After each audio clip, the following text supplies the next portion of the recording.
Now, Venezuela is mobilizing military forces amid rising tensions with the United States. Earlier this week, the Maduro government deployed warships and drones to patrol the country's coastline in response to the arrival of 3 American destroyers in the region. Now, those U.S. ships dispatched by the Trump administration to combat drug trafficking. For more on this story, we can bring in our foreign affairs commentator, Douglas Herbert. Doug, good to see you. What is going on exactly? What is the United States doing, and how is Venezuela responding? Well, in the very broadest context, this is part of an ongoing, what I mean by almost a decade, really.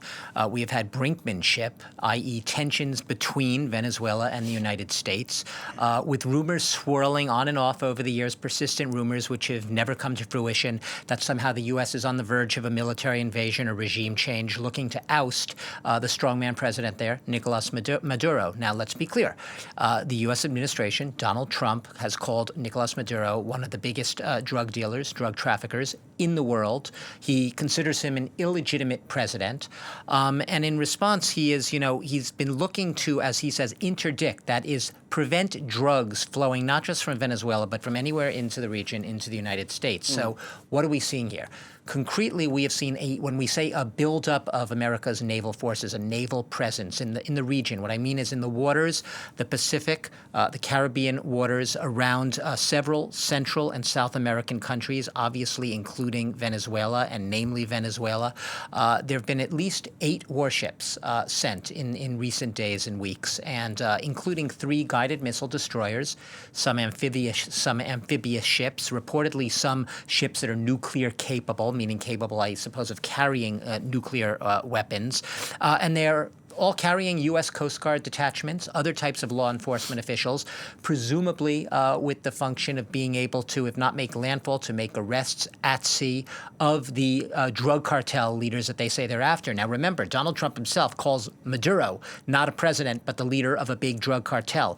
And to be clear, Venezuela has flashed back. It has Maduro has been scathing, basically saying that this is, an attempt to intimidate and attack and scar the Venezuelan nation and its soil, and this will just not hold. Neither Venezuela nor nowhere else in the region. He has said he will, and he has announced the deployment. Ready for this number? 4.5 million militiamen. Don't know how he's going to do that. There is a militia force in Venezuela. But remember, Venezuela's population is just under 30 million. To deploy 4.5 million militiamen, not quite sure how that would go down. But he's calling on reservists. He's calling on civilians to rally together against the imperial threat, the Yankee threat from above. And I'll also say his government has written a formal letter to the United Nations denouncing what it sees as an illegal move by the U.S., intimidation, especially in what they say is this use of these nuclear-capable submarines. So this is a tit-for-tat, which is getting a lot louder and a lot nastier.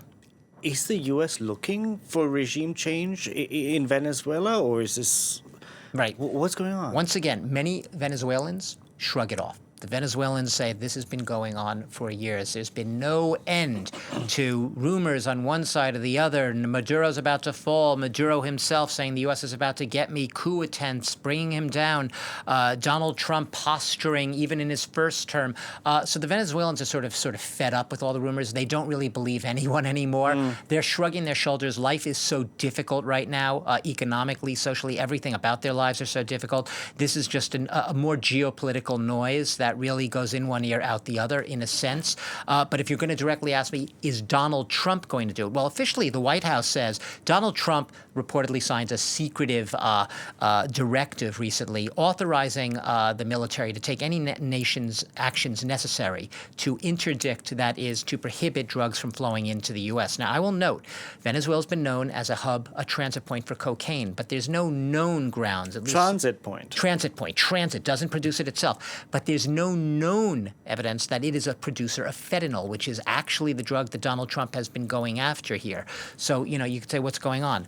There are tremendous interests for Donald Trump's immediate agenda that Venezuela presents. One is its vast oil reserves. I will note that Donald Trump recently renewed a Biden-era license for Chevron, the U.S. oil giant, to operate in Venezuela. Chevron ships have recently been carrying that Venezuelan oil on ships back to the United States. So you have the oil interests there, right? Okay, you could say, what's new there, right? The headlines are all about oil. Look for oil. oil at all these headlines, right?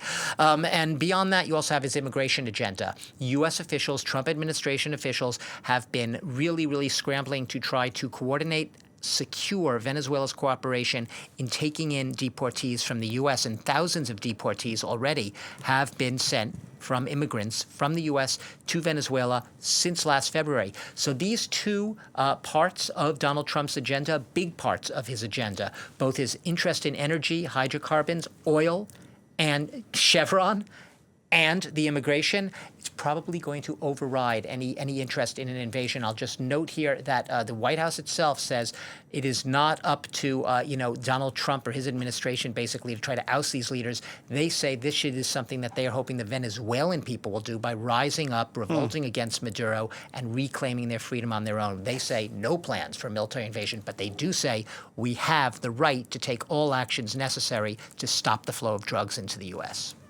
Given the U.S.'s history in the region, I'm just curious, what do regional players think of this U.S. military presence? Yeah, it depends which regional players you're talking about.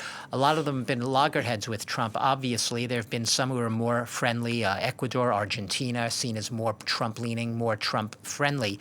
But this is obviously geopolitical brinkmanship, right? It is geopolitical muscle flexing by far the dominant country in the region, the United States, under a man, Donald Trump, who has been known for, he likes tough man policies. Other leaders, see him as a bully, see him as intimidating, see him as doing it for political gain, playing to his base, and ultimately not acting on a lot of these threats.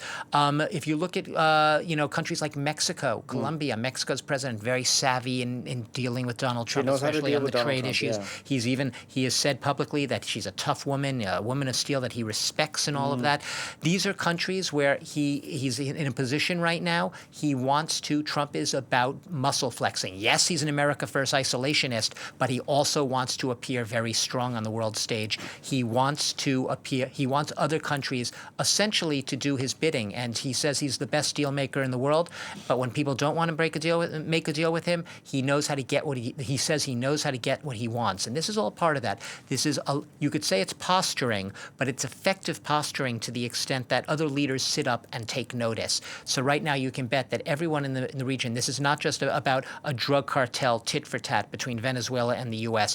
All the leaders in the region, from Mexico to Colombia to Ecuador to Argentina, they are all watching what's going on here and what's going to happen in the next few weeks and months as the brinkmanship continues. Interesting story indeed. Doug, thank you very much for that. Douglas Herbert there.